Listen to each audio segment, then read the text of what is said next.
Vamos só dar uma informação interessante aqui. 2 semanas após anunciar o encerramento das atividades, o X mantém o escritório no Brasil. Vamos ver.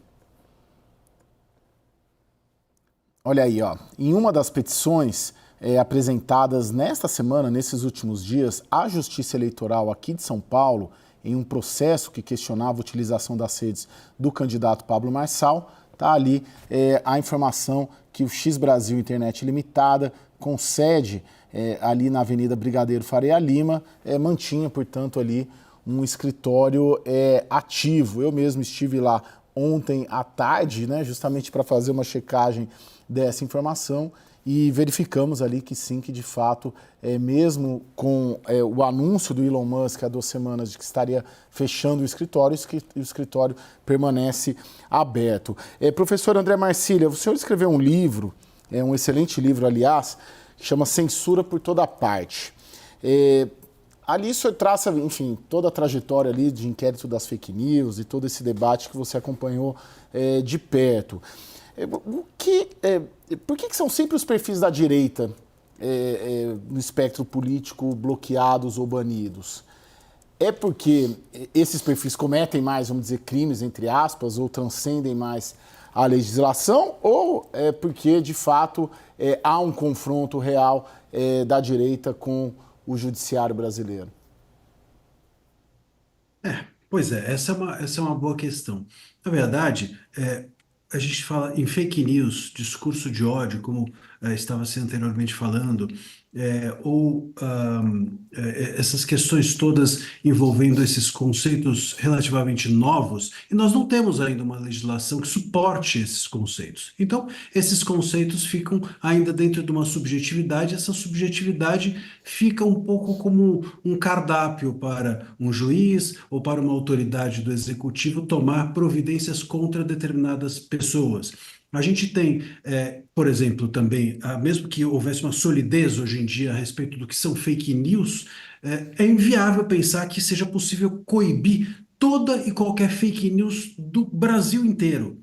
É impossível, não tem como. Então, se não tem como coibir tudo, sempre estaremos diante de algumas escolhas. E essas escolhas são possivelmente feitas com uma mira ou com uma lupa, vamos dizer assim, política. E, de certa forma, nós tendo no Brasil hoje um governo progressista, um governo de esquerda, um establishment mais ligado à esquerda, naturalmente essas escolhas feitas tanto por judiciário como pelo próprio executivo acabam sendo a perfis de direita. Não acho que perfis de direita sejam diferentes ou cometam mais ou menos crimes que perfis de esquerda. Não acho nem que exista um extremismo maior em nenhuma dessas alas ideológicas. Existem pessoas extremas em todos os lugares, mas a escolha de quem combate, de como se combate, acaba aí sim sendo uma escolha, a meu ver, política. E é por isso que a gente tem que tomar cuidado com essas questões de não se pode descumprir uma ordem, ou não se deve descumprir uma ordem, ou ordem não se discute, como a gente tem alguns ditados no Brasil sobre isso. Ordens sim são discutidas, ordens sim são descumpridas, porque nem sempre essas ordens são dadas pelos juízes da forma mais prudente. Esse caso, inclusive, do ministro Moraes, é um bom exemplo disso. Veja, a gente tem milhões de possibilidades. Ele hoje, inclusive, escolheu uma das possibilidades, que foi bloquear recursos da Starlink. Ainda que essa seja, entendo eu, uma decisão equivocada do ponto de vista técnico, mas você bloquear recursos do Musk é muito menos nocivo do que você bloquear o serviço do X e prejudicar 22 milhões de usuários. Então, as decisões precisam ser prudentes. É por isso que, inclusive, chama-se jurisprudência. Os juízes precisam ser dotados de prudência, assim como as partes têm de ser dotadas de bom senso para estabelecer um jogo jurídico dentro do ambiente do direito adequado. Bom, Carlos Afonso, você tratou ali, fez uma exposição na sua primeira intervenção sobre o ineditismo, né, dessa situação que estamos vivendo agora. Na prática, o que a gente deve observar daqui em diante ali? A suspensão, o banimento, VPN, não é? O que deve, seguindo esse caminho, o que deve acontecer nas próximas horas, próximos dias em relação a isso? Como se dá na prática?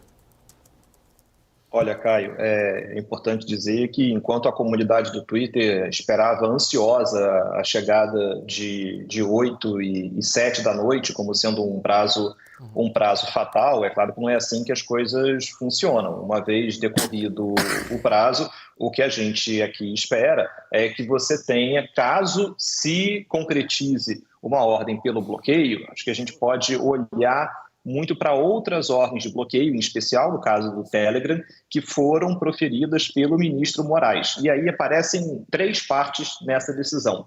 Uma primeira é essa notificação para que a Anatel possa notificar as operadoras para que elas prossigam com o bloqueio, fazendo com que usuários que acessam o X no Brasil, seja pelo aplicativo, seja pela internet, digitando o site www, enfim, não consigam acessar esse conteúdo. Então, essa é a primeira parte, um bloqueio que é coordenado pela Anatel no contato com as operadoras. Uma segunda parte mira as lojas de aplicativos, e a gente já viu isso no passado também. A ideia aqui é impedir que as pessoas possam continuar baixando esse aplicativo nas lojas mais populares. E aqui, em especial, é comum que as decisões mirem a Google Store da Google e a App Store da Apple, para impedir que esse aplicativo seja baixado.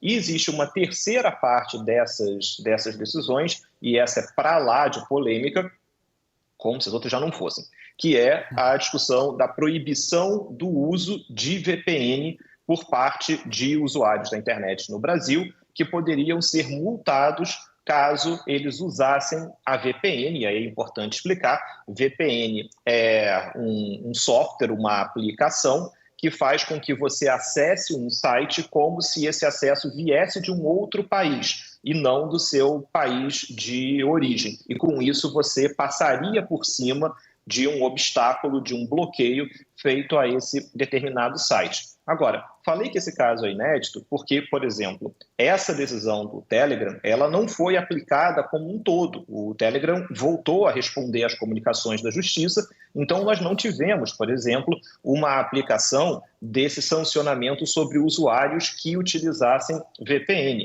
E aí, nesse ponto, é importante dizer, o próprio Elon Musk e na rede social X começou a aparecer ali anúncios de VPN, recomendações sobre quais VPNs baixar. Então, de certa maneira, parece que já existe na comunidade da rede social um olhar nessa direção para o uso de VPNs, o que me parece que, caso o ministro Moraes efetivamente siga nessa direção, inclua também essa terceira parte na sua decisão. Então, esses são os 3 componentes que acho que a gente pode esperar caso efetivamente uma ordem de bloqueio apareça. Interessante. Agora, Daniel, em termos de Anatel, em termos de Poder Executivo, governo Lula, Palácio do Planalto, o ambiente observando esse cenário todo, qual que é?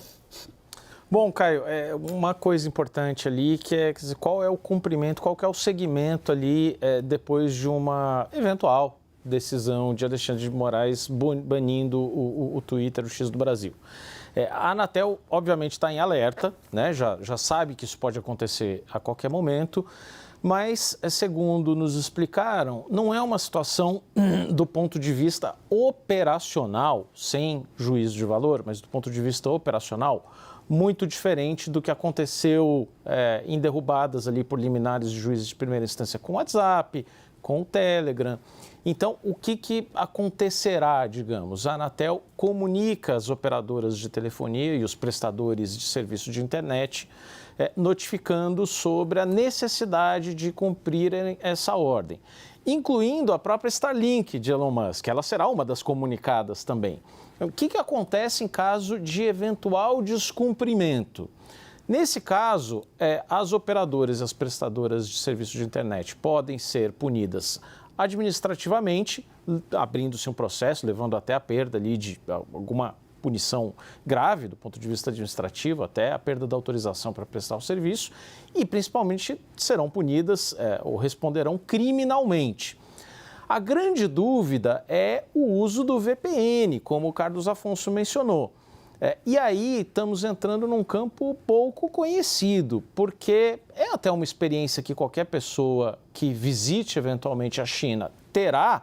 Na China, onde você tem uma muralha ali de informação muito grande, qualquer pessoa que pisa na China é orientado já antes da viagem a manusear um VPN, e a partir do uso do VPN pode ver ali os sites que são proibidos em tese na China. Mas se nem na China se consegue coibir o uso do VPN, que dirá no Brasil? Agora, Lorival, você conhece bem o perfil do Elon Musk ali. Para ele, num caso como esse, vale? A perda não é muito grande em termos de mercado? Estamos falando de 22 milhões de usuários. Tem essa questão agora com a Starlink. Não tem para ele vale mais perder esse mercado do que perder, vamos dizer bem, entre aspas, assim, o discurso em prol da liberdade de expressão? É uma pergunta interessante essa, né? Mas o Musk, ele ultimamente tem se engajado bastante nessas questões, assim, ele tem se tornado mais ideológico, né? Com o passar dos meses, das semanas e tal. E mais próximo do Donald Trump, que ele desprezava intelectualmente, né? No início do governo Trump, em 21, ele participou de um conselho de empresários e ele disse que o Trump era um palhaço, uma pessoa desprezível intelectualmente e tal. Mas, ultimamente, quando ele sentiu que não poderia voltar, não tem como conseguir restabelecer o relacionamento com a filha dele, que se tornou que é transgênero, né? E ele tem se tornado muito amargo com relação à chamada cultura woke. Ele acha que perdeu a filha para a cultura woke, que é esse discurso com relação à liberdade de gênero e todas essas questões, e que às vezes estão nas escolas e tal, e aí existe todo esse debate nos Estados Unidos e tal. E ele é interessante porque a cunhada dele, que é brasileira, casada com o irmão dele, ela antes teve um relacionamento homossexual, ela era lésbica. E ela conta que ele a tratou extremamente bem e a acolheu muito bem na família, não é? Ele era bastante liberal com relação a essas questões, mas essa experiência com a filha dele, que não fala com ele, que tirou o sobrenome Musk, ela também é comunista, ela tem uns aspectos também de outra ordem, machucou muito o Musk, né? E ele agora tem, então, abraçado essas questões anti-woke, e por essa via ele acabou agora, está apoiando o Trump, restituiu o Trump no Twitter, no X, né? E agora essa causa parece estar se tornando mais central para ele do que esses aspectos assim. E, sinceramente, né, dentro do que é assim, o conjunto dos negócios dele, o Twitter é o menos importante do ponto de vista de finanças. O Musk perde muito tempo com o Twitter e até reclama disso, que dá muito trabalho. Ele se arrependeu de comprar o Twitter. Mas ele tem a Tesla, ele tem a Starlink, ele tem a SpaceX, né? Ele tem uma empresa de placas solares para instalar em casa, né? A grande causa dele é salvar a humanidade, né? Conseguir evitar um colapso climático, abrir caminho para seres humanos poderem habitar outros planetas e assim salvar a espécie humana. Isso é uma obsessão que ele tem desde os 16 anos de idade, quando ele leu um livro de ficção sobre o colapso do planeta Terra, que na época era mais a questão nuclear e tal, na Guerra Fria. Ele comprou o Twitter mais porque o primeiro negócio que ele abriu era de pagamentos digitais. Com o sócio dele, depois seria o fundador da PayPal, que é especialista em pagamentos digitais. Ele achou que o Twitter seria um canal para pagamentos digitais e tal, mas a coisa não se desdobrou dessa forma, e agora o Twitter virou uma plataforma ideológica nesse movimento pessoal pelo qual ele está passando. Agora, professor André Marcília, vamos dizer assim, seria um momento para retomar projeto de regulação de redes, mas mais do que isso, a gente sabe que o nosso Congresso Nacional, ele é majoritariamente conservador, né? Tanto que ele rejeitou o movimento do próprio Alexandre de Moraes e do Supremo Tribunal Federal, com o apoio do governo Lula, para aprovar o ano passado um projeto de regulação. Se houver uma brecha para, de repente, haver uma liderança do Congresso Nacional para aprovar uma legislação, mas eu não digo a legislação que o Alexandre de Moraes quer, nem a que o governo Lula quer, mas uma legislação, vamos dizer assim, conservadora. Eu digo conservadora do ponto de vista conservador, né? Que é o ponto de vista majoritário do Congresso Nacional. Não tem uma brecha aí para isso?